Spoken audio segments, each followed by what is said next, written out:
right, so how to profit from Google AdWords? First thing first, you need to have individual separate campaigns for each service you provide. Mold is separate from carpet, which is separate from remarketing, air duct cleaning, water damage. There's quite a few reasons for that. Number one, you can have separate daily budgets. So for mold, in this case, we have $20 a day.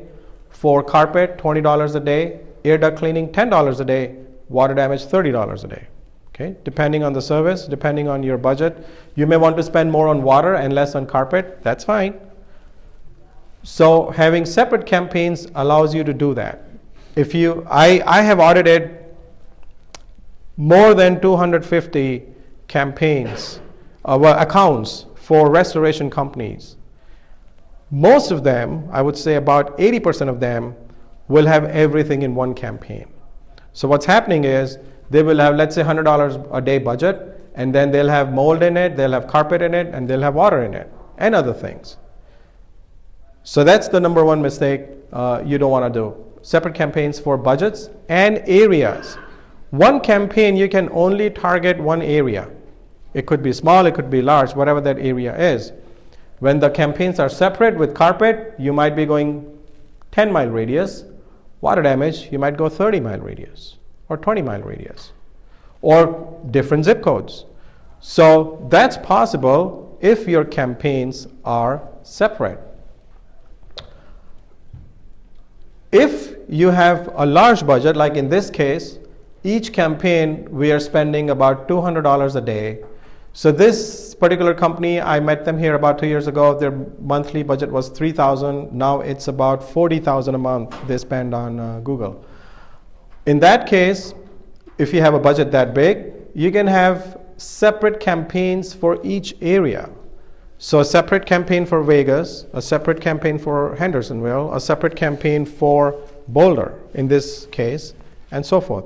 A separate campaign will allow you to have separate landing pages, which means now the campaign for, in this case, let's say Washington, D.C., and a campaign for Virginia, and a separate campaign for, there should be one for Baltimore. So although they're very close, but a separate campaigns allow you to write copy on the landing page accordingly. So if someone clicks on campaign for DC, they'll go down to a landing page on your site that will say, we're the local experts of Washington, DC, been here 20 years, will be at your place in 30 minutes or less. So the person who goes to that landing page will immediately relate to it and call you. Because it's like, hey, I'm in DC, these guys are in DC, how long can it take for them to get here? So now you can have separate campaigns based on areas. And so people will think you're closer to them, you can get to them faster. Remember, this is an emergency situation with water damage. They need you like yesterday. So all these little things help you get more conversion, more calls. Be very specific with area selection. So by default, when you set up your campaigns in Google, they run in US and Canada. Entire US and entire Canada. Here's a screenshot from an account I analyzed. This is a company based out of Chicago, but their campaigns were running in DC, Delaware, Florida, Massachusetts, South Carolina, Georgia, Illinois, which is where they're from. But they're actually in Chicago. They don't even cover the entire state. But out of $300 that was probably spent in the correct area, all this money, they had no idea that they were getting clicks nationwide. It's a small company. So when I showed it to them, you can imagine how they felt, right? 80% of their money was being wasted from day one because someone who set up the campaign thought he knows what he's doing. He didn't. Here's the second thing. Use negative keywords daily, okay, or update negative keywords. So I'll tell you, anybody familiar with negative keywords? Okay, so I'll explain negative keywords. A negative keyword is a word that you add in your campaigns as a negative. So what happens is when someone Googles your key phrase with the negative key phrase, your ad will not show up. For example, People search for water damage restoration photos and pictures. You don't restore pictures, you don't restore photographs, right? So the word photo and pictures should be a negative keyword in your campaign. So when someone Googles water damage restoration photos, your ad should not show up. A better example, I was in Milwaukee, I lived there for 18 years. I moved to Atlanta about 2 years ago. A furniture store owner, he was a member of one of our business groups, called me and said, Sonny, we get too much traffic, man. We get a lot of clicks, we spend a lot of money, we don't get any business. Can you take a look at my campaign? Sure. So it's a furniture store. They sell tables, they sell chairs, they sell couch, nightstands, and so forth. So his key phrases are accordingly: couch, sofa, furniture, table, nightstand, and so on. So I looked at the key phrases. Then I went further and I said, you're getting a lot of clicks and no calls? That's amazing. So then I started doing some digging in the key phrases he was getting calls. Comes out that 80% of his clicks came on the key phrase one nightstand. See? Because his key phrase is nightstand, Google shows his ads on one nightstand. It's a software end of the day. If you are an immigration attorney and if you're running campaigns on immigration attorney or attorney, your ads will show under business attorney or divorce attorney. You may not even provide those services. So you have to be very careful. Add negative keywords. Here's an example. This company spent $514,931.26 in 1 year. Out of them, the clicks were coming on water pump repair, the key phrase floods that don't mean anything, cell phone water damage. So cell phone should be a negative keyword, so this will not happen. Flooded basement, water in basement, water damage cell phone, fix a phone water damage, septic tank pumping.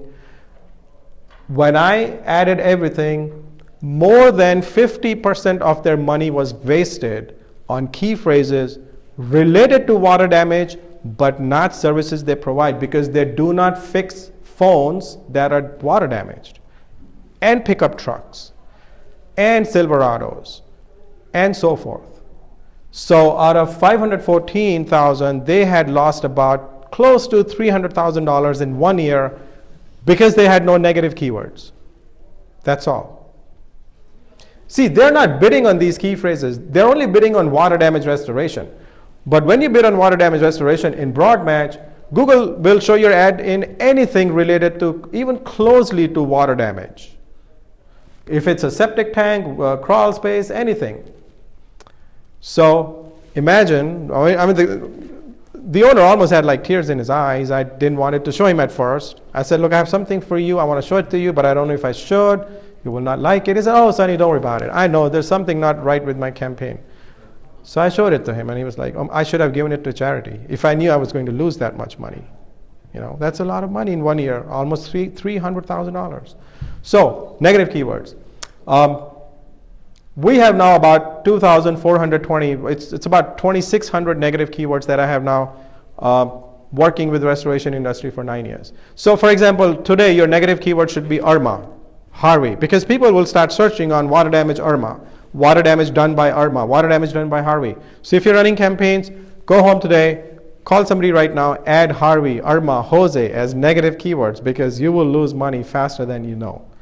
Because people are searching for those key phrases, right? Water damage Irma, flood damage Harvey, and so forth. All right, so you can use call-only campaigns. Now, which means this only runs on mobile devices, on your smartphones.